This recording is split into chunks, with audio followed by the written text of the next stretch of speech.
করিম সাল্লাল্লাহু আলাইহি সাল্লাম বলতেছেন তোমরা তিনটা ভালো কাজ করো। একটা হলো অভুক্তকে খাদ্য দান করো, গরিব দুঃখীকে খাবার দাও। অতএব মুজাহিয়া ওদুল মরিদা, রুগীকে সেবা দাও। যার যার সামর্থ্য অনুযায়ী টাকা পয়সা দিয়ে হোক, অনেক রুগী মেডিকেলের সামনে অনেকে সাদা তুলে যে আমাদের অমুক রুগীর জন্য একটু কিছু টাকা দেন, আমরা অমুক রুগীকে একটু অপারেশন করতে হবে। এই ধরনের এইটাও একটা সেবা, টাকা পয়সা দিয়ে করে এটাও সেবা, শারীরিকভাবে করে এটাও সেবা। অবকুল্লা আনি, এবং যারা মুক্ত করো গোলাম বা অন্যান্য জিনিস, যারা মুক্ত, যারা কি বলা হয় কৈদিদেরকে মুক্ত করো। এর কৈদির মুক্ত মানে বর্তমানে এটাও হতে পারে যে কোনো একজন নেককার দিনদার মানুষ কোনো শত্রুর কারণে মামলা খেয়ে সে জেলে চলে গেছে, আপনার কাছে জাকাতের টাকা আছে, ওই জাকাতের টাকা দিয়ে যেহেতু সেই গরিব মানুষ ভালো মানুষ, তাকে চাইলে কৈদ থেকে মুক্ত করা যায়। এইটা ভালো জিনিস, এটা ভালো কাজ। অথবা কেউ অনেক কর্জ করে ফেলছে, অসুস্থ ছিল, অনেক কর্জ করে ফেলছে, তাকে কর্জ থেকে মুক্ত করতে পারে, এটা করা যায় টাকা পয়সা দিয়ে। বাবু আনের বারা ইবনে আযিব রাদিয়াল্লাহু তাআলা قال আমারানা রাসূলুল্লাহ সাল্লাল্লাহু আলাইহি ওয়াসাল্লাম বিসাবিন। হযরত বারা ইবনে আযিব রাদিয়াল্লাহু তাআলা বর্ণনা করেন আমাদেরকে রাসূল করিম 60টি জিনিস করার জন্য বলছেন, 60টি নির্দেশনা দিয়েছেন। অর্ডার হলো 60টি, ওয়ানাহানান সাবিন, এবং 60টি থেকে বারণ করেছেন। নাহানান খাতামিজ যাহাবে, রাসূল করিম আমাদেরকে নিষেধ করেছেন আংটি পরা থেকে, লোহার আংটি পরা যাবে না। ওয়ালবসুল হারিরে ওয়া দিবাজ ওয়াল ইস্তিবরাকে, এবং রেশমি কাপড় মোটা, রেশমি কাপড় চিকন, রেশমি কাপড় নকশাওয়ালা, এগুলো পরা যাবে না, এগুলো পরা নিষেধ। ওয়ানিল কসি নামক কাপড় পরা নিষেধ। ওয়াল মাইসারা নামক কাপড় পরাও নিষেধ, এগুলো করা যাবে না। ও আমরা নাত্তাবিয়াল জানাজা, রাসূল করিম আমাদেরকে নির্দেশ দিয়েছেন জানাজা হাজির হলে জানাজা পড়ার জন্য, জানাজা শরীক করার জন্য। নাউদুল মরিদা, এবং রুগীকে সেবা দেওয়ার জন্য। ওয়া নাফসিস সালামা, এবং সালাম দেওয়ার জন্য। মুসলমান যদি পাওয়া যায় তাহলে সালাম দাও, মান আরিফ তো মানলাম তারিফ, তাকে চিনো আর তাকে চিনো না, যদি এটা মুসলমান হিসেবে ট্রিট করা যায় যেমন তাকে সালাম দাও। বাবু ইয়াদাতুল মুগমালাই, বেহুশ রোগীর সেবা দেওয়া, যেমন ওই দিন একজন টিচার, কোনো জায়গায় কোনো টিচার বিপদে পড়ে গেছে, তাহলে ওনাকে সেবা দিয়েছেন আরেক টিচার, এটা মুগমালাই মানে বেহুশ হয়ে যাওয়া, বেহুশ রোগীকে সেবা দেওয়া। সামিয়া জাবের ইবনে আব্দুল্লাহ ইয়াকুলু মারিদতু মারদান, যে হযরত জাবের ইবনে আব্দুল্লাহ রাদিয়াল্লাহু তাআলা বলেন আমি খুবই অসুস্থ হয়ে গেলাম। ফাতানি নবী সাল্লাল্লাহু আলাইহি ওয়াসাল্লাম ইয়াউদুনি আবু বকর রাদিয়াল্লাহু তাআলা ওহুমায় মাশিয়ানি, আমি যখন অসুস্থ হয়ে গেলাম রাসূল করিম এবং হযরত আবু বকর সিদ্দিক হেঁটে পায়দলে হেঁটে আমার কাছে উপস্থিত হয়ে আমাকে সেবা দিলেন। সুবহানাল্লাহ, এটা অনেক বড় কথা না? হ্যাঁ, রসুল সেবা দেওয়া, রসুলের সেবা পাওয়া, এটা কত খুশ নসিব তার। দেখেন, ও জাদানি উগমিয়া আলাইয়া, ওনারা দুইজনে আমাকে বেহুশ অবস্থায় পেয়েছেন, তখন আমি বলতে পারি না, পরে শুনছি। বা তাওয়াজ্জান নবী সাল্লাল্লাহু আলাইহি ওয়াসাল্লাম, রসুল করে উযু করে দেন, সুম্মা সাব্বা ওয়াদুআহু, তখন অজুর পানি আমার উপর দিলেন। উযু মানে উযু বানানো, ওয়াদু মানে উজুর পানি। রসুল করিম উযু বানানোর পরে সব্বা ওয়াদুআহু আলাইয়া, রসুল করিম উজুর পানি আমার উপর দিলেন। এখন আমরা যদি 50 বার আমাদের উজুর পানি দিই, কোনো বেহুশ মানুষ হোশ আসবে না। એટલે রসুলের নুরানি হাতে যখন লেগেছে ওই পানিটা দামি হয়ে গেছে। 1 2 নম্বর হলো অন্য পানির চেয়ে উজুর পানি দামি বেশি। রসুল করিমের হাত, নুরানি হাত লাগার কারণে বেহুশ রোগী উজুর পানির কারণে ভালো হয়ে গেছেন। এটা ফাকতু ফাইদা নবী হোসেন, এটা তো রসুল হোশ করেছেন, কিন্তু হযরত ঈসা আলাইহিস সালাম বলেছেন ইন্নী উহিয়াল মৌতা, আমি মৃত্যুকে জীবিত করি। রসুল তো বেহুশকে হোশ করেছেন, জীবিতকে মারাকে জীবিত করেছেন অনেকবার, কিন্তু হযরতে ঈসা আলাইহিস সালাম বলেন আমি মৃত্যুকে জীবিত করি। তো মৃত্যুকে জীবিত করা তো আল্লাহর কাজ, আল্লাহ যদি কাউকে শক্তি দিতে পারেন না, তা আল্লাহ শক্তি দিলে আল্লাহ প্রদত্ত শক্তি। রসুল করিম সাল্লাল্লাহু আলাইহি ওয়াসাল্লাম ভবিষ্যৎবাণী যা করেন এগুলো আল্লাহ প্রদত্ত এলম, আল্লাহ প্রদত্ত জ্ঞান। আমরা তো এটাই বলি, এটা রসুল তো নিজের পকেট থেকে বাইর করেন নাই। আমায়ান্তিকু আনিল হাওয়া ইন হুয়া ওয়াহিয়ুন ইল্লা ইউহা। ফাকতু, আমি হোসে আসলাম, ফাইজান নবী সাল্লাল্লাহু আলাইহি ওয়াসাল্লাম, দেখলাম হঠাৎ করে নবীজি আমার পাশে তশরিফ নিয়ে আছেন। কি পাকুল তো বললাম, ইয়া রাসূলুল্লাহ, ইয়া রাসূলুল্লাহ, এটা আশ্চর্য বোধ, ইয়া রাসূলুল্লাহ আপনি কোত্থেকে, আপনি কখন আসছেন ইয়া রাসূলুল্লাহ, আপনার নুরানি চেহারা মোবারক কীভাবে দেখলাম। কাইফা আসনাউ ফি মালি, রসুল আপনাকে যখন পেয়েছি আমাকে একটা মাসালা বলেন যে আমি আমার ধন সম্পদ কী করবো। কাইফা আকজি মালি ফি মালি, আমি আমার ধন সম্পদকে কীভাবে বন্টন করবো একটু বলেন। ওয়ালাম ইজুবনি বিশাইয়িন হাত্তা নাযালাত আয়াতুল মিরাসে, রসুল করিম সাল্লাল্লাহু আলাইহি ওয়াসাল্লাম কিছুই বলেননি যে মিরাসের আয়াত নাজিল হওয়া পর্যন্ত অপেক্ষা করেছেন, মানে ওয়ারিসেরা কীভাবে সম্পদ পাবে ওইটার আয়াত নাজিল হয়েছে। রসুল তো ততক্ষণ বলতেন না যতক্ষণ পর্যন্ত তা না গুজত জিবরিল, জিবরিল তা না গুজত,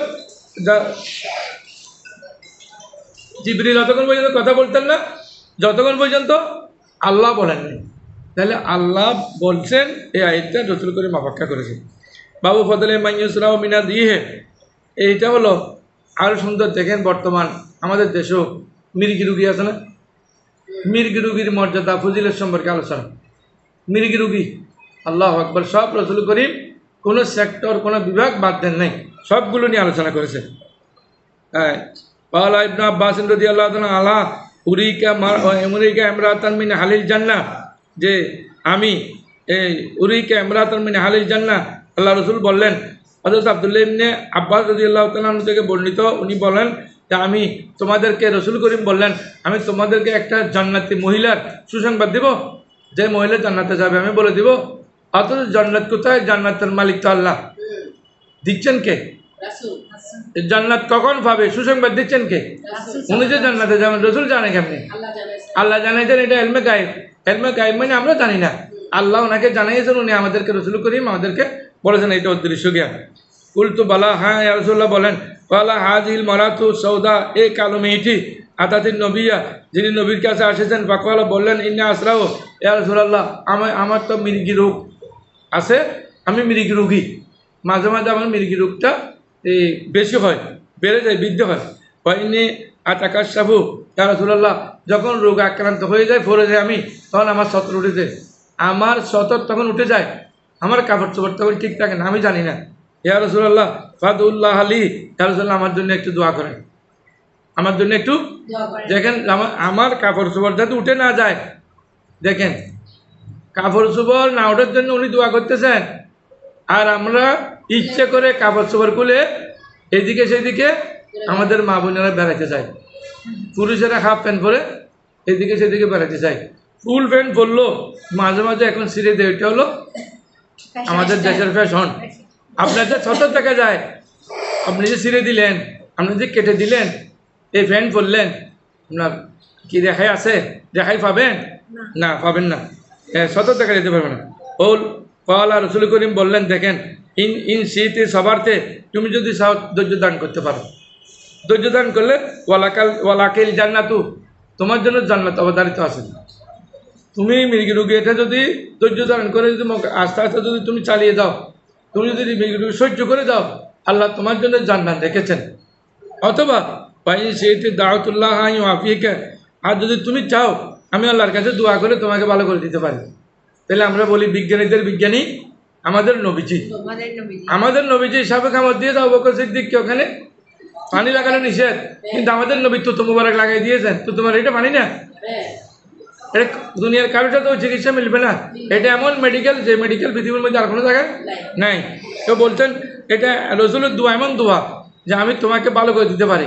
দুইটা অপশন তোমার, একটা হলো তুমি যদি এই রোগ সহ্য করে যাও তোমার জন্য জান্নাত আছে, অথবা তুমি যদি বলো এই রোগ আমি তোমাকে দোয়া করে ভালো করে দিব, কিন্তু জান্নাতের গ্যারেন্টি আমি দিব না। তুমি কোনটা নিবা? দুই অপশানে কোনটা নিবা? আকওয়ালা সে বললো আজ বেরো, আমি সফর করবো।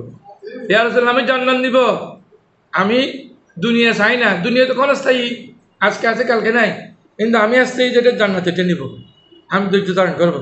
পাকওয়ালা তিনি আরও বললেন, ইন্নি আতাকার সাবু ইয়া রাসূলুল্লাহ আমার যে কাপড় চোপড় উঠে যায় এটা একটু না ওঠার জন্য আপনি দোয়া করবেন ফাদুল্লাহ আল্লাহ আতাকার সাবা আমার যাতে কাপড় চোপড় উঠে না যায় আমার সতর দেখা না যায় এটার জন্য আপনি দোয়া করবেন আমার যদি কোনো সময় মির্গি রোগ উঠে মির্গি রোগ যদি আমার উপর গালেব হয় তখন অনেক সময় কাপড় চোপড় ঠিক থাকে না ইয়া রাসূলুল্লাহ আমার কাপড় চোপড় যাতে ঠিক থাকে আমার জন্য দোয়া করবেন ফাদা লাহা রসুল করিম তার পক্ষে দোয়া করলেন।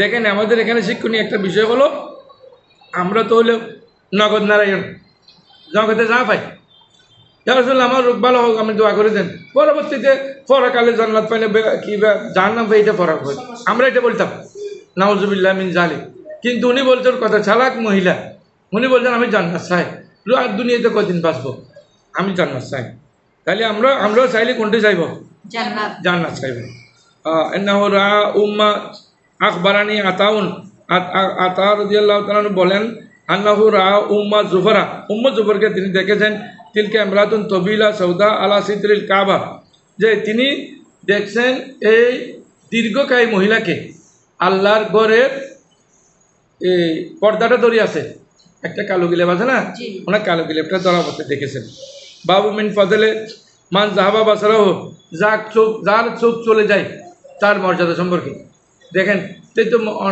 পৃথিবীর মধ্যে মনে করতে যে তার জন্য কিছু নেই দুনিয়া নেই আখড়া তো নেই সব শেষ আরও বলে ওনার যার চোখ নেই অন্ধ অথবা কিছু দেখে না তাদের ফজিলত কি তাদের মর্যাদা কি বলেন সামিয়তুন নবী সাল্লাল্লাহু আলাইহি ওয়াসাল্লাম নবী করিম সাল্লাল্লাহু আলাইহি ওয়াসাল্লাম থেকে শুনেছি ইয়াকুল তিনি বলেছেন ইন্নাল্লাহ আল্লাহ তাআলা ক্বালা বলেন ইজা উবতুলিতু আবদি বিহাবিবাতাইহি আমি যখন বান্দার দুই প্রিয় জিনিস নিয়ে যখন আমি বান্দাকে পরীক্ষা করি বান্দার দুই প্রিয় জিনিস কি চোখের কোনো তুলনা আছে যদি কেউ বলে যে 1 কোটি টাকা 2 কোটি টাকা দেবো দুইটা চোখ আমাকে দান করেন কেউ করবে এমন কোনো পাগল আছে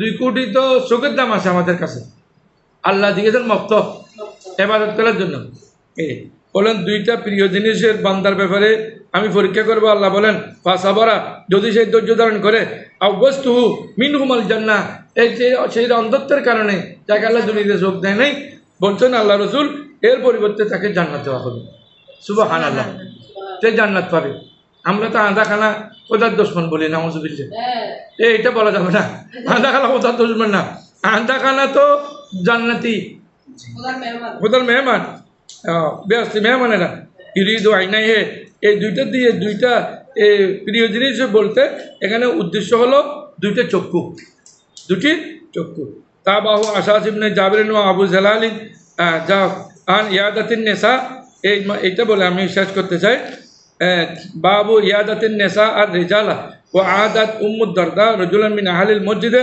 মিনাল আনসার আমাদের দেশে নার্সরা সেবা দেয় না এখন এই মাথাটা যদি কেউ জিজ্ঞেস করে এই যে ওরা মহিলা নার্সরা পুরুষের সেবা দিতে পারবে কিনা পুরুষেরা মহিলার সেবা দিতে পারবে কিনা এই কথাটা আসতেছে বাবু ইয়াদাতিন নেসাই রেজালা রাসূল করিম বলছেন মহিলারা পুরুষের সেবা দেওয়া সম্পর্কে ওয়াহাদাত উম্মুদ দারদা হযরত উম্মুদ দারদা রাদিয়াল্লাহু তাআলা আনহা সেবা দিয়েছেন রজুলাম মিন আহলিল মসজিদের অধিবাসী মিনাল আনসারি মসজিদের মধ্যে অবস্থান করছেন অসুস্থ ওনার সেবা উম্মুদ দারদা নামক সাহাবীর মা সেবা দিয়েছে সুবহানাল্লাহ উনি রসুলের সাহাবী সেবা দিয়েছেন এখন পারবো কিনা তাহলে উত্তর আমরা এখানে পেয়ে গেছি বলা কোথায় বা আন মালিকিন তাহলে পুরুষেরা মহিলারা পুরুষের যদি এর বিপরীত পাওয়া না যায় বিপরীত লিঙ্গ পাওয়া না গেলে বিপরীত লিঙ্গ সেবা দিতে পারবে আর যদি বিপরীত লিঙ্গ পাওয়া যায় তাহলে না দেওয়া ভালো যেহেতু